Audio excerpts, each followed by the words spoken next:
Good morning, YouTubers. I'm back like I promised. This time I'm gonna give you guys a look of what's inside of my Fluke carrying case. Some of the instruments that I use on a daily basis, and and and let you guys give an opinion of it if you like.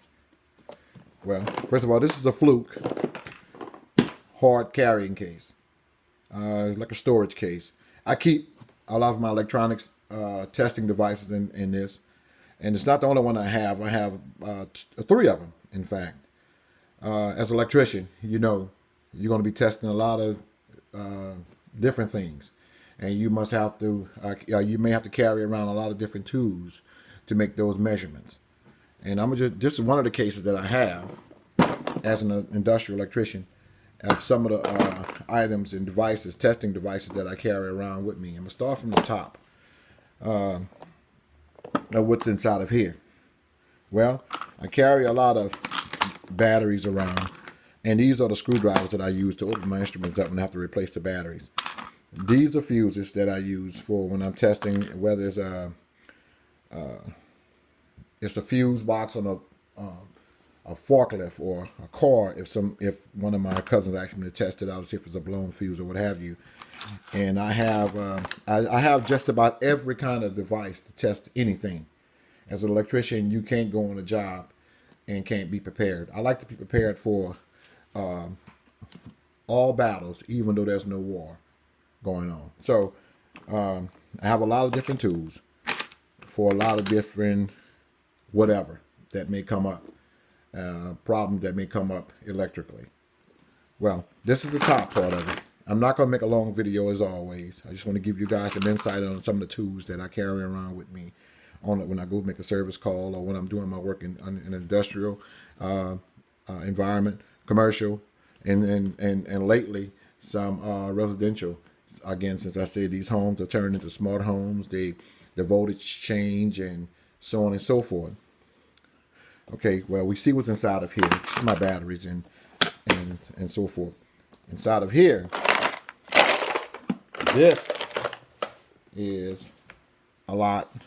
Some of the test instruments I use. Well, I use this. I made this up for my ideal circuit finder. I just keeps it in here because it can't fit inside the case where the other case, so that I keep my circuit breaker finder at. This it's a ghost voltage tester. This is called a stray voltage eliminator. Some meters, like the clamp meters, don't have low OZ. But if I plug this in by Fluke, this would give me that feature. This is something good that you guys may want to look at. See, that's the name right there. I mean the model number. This, my voltage testers. I don't know why. For some reason, Fluke's always breaks off at the tip. I don't know if you guys have that problem also. See the tip right here? It always break off. I have several of them. I had several of them. They always break off. And I'm not using this because of that reason. But I keep it in here because just in case I may have to use it in there. Spur of the moment. But it's Etch Tech. I've been having this for a long time. Just want the flashlight on the tip. I don't use this one as much because I already have another one that I carry around with me. Okay, and I'm always talking safety. These are probe extenders by Fluke. I use these a lot. I use them a lot.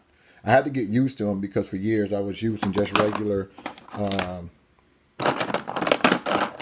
probes with your hand, be all the way inside of the panel.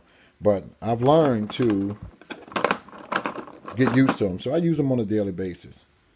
And keep your hand, out of the panel. I mean, let's be serious, fellas. At the end of the day, I want to go home in one piece. Okay. These I use. These are fused probes. They're kind of expensive, but there's no price no amount of money that could that's worth your life. So I take every precaution to save my life and go home in one piece at the end of the day. Now, this has a nice fuse in it too. Nice big fuse. You guys may want to think about getting this. You know, I know they have a fuse inside of the meter, and most people are always talking about protecting the meter. Yes, but I want to protect myself first. So, as you see, I have, and I have it for all of my meters. I have 2 sets. And my large alligator clips by Fluke. These are real nice as well. I also have these. When I'm doing inside of an industrial panel, and you want to, do some data logging, and you can't clamp on a wire, so to say. Well, these come in handy. These are by AEMC, and these are probes. In fact, let me show you. They will go on the end. Let's just say if this was a wire, one of your probe leads, it'll plug into this like this, and you just it's magnetized, and it will just stick on your probe. I mean, on the terminal block. And these are good to have too. So this has pulled me out of a lot of jams. These two. Inside of here. Okay, this is my Fluke PRV 240 volt proving unit. I don't know if you guys watch my previous videos. I keep this to check and see if my test instruments are accurate. It's very important when you're doing electrical work, especially when you're doing low voltage or when you're doing anything. You want the right voltage. You want to make sure your tool is operating properly. You buy this from Fluke. This comes calibrated, and when you just put your 2 test leads in from your instrument, the test instrument, and it should read 240 volts or close to something within spec. Now, this works on AC. Works as AC voltage. I don't know if you can see it, AC and DC, and just make sure your instruments are working right, fellas. You know, we electricians, or whatever you're doing DIY, you want to make sure that whatever you're testing is putting out the right voltage, the correct reading, the instrument that you're using, for that matter. Okay, I'm gonna put this on the side. This is my trusty Fluke 87V. This is a beast of a multimeter. I have a Fluke 289 as well that I use, but I carry this around with me more than I do the Fluke 289. The Fluke 289 is for special occasions. I normally keep it on my bench at home, but I carry this around with me in the field.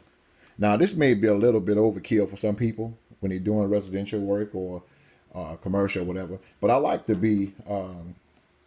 have more than enough than not have enough at all. So I carry this.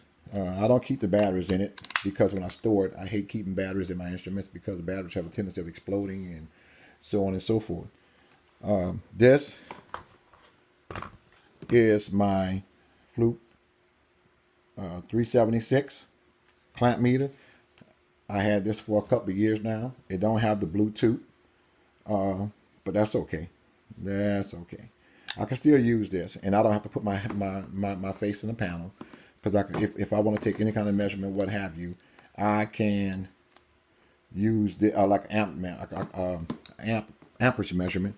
I can plug this in here, this adapter that comes with it, like this.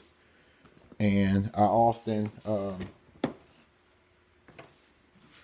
I had a for instance, like this magnetic strip. I'll take this off of here.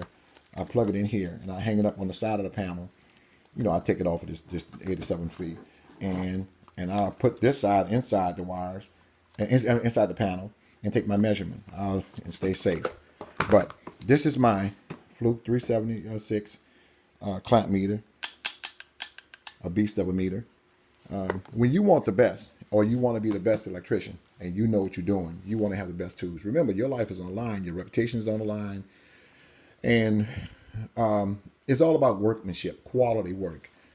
And I know there's a lot of other good multimeters out there, or clamp meters out there, but I just choose Fluke because as when I first got into the electrical trade.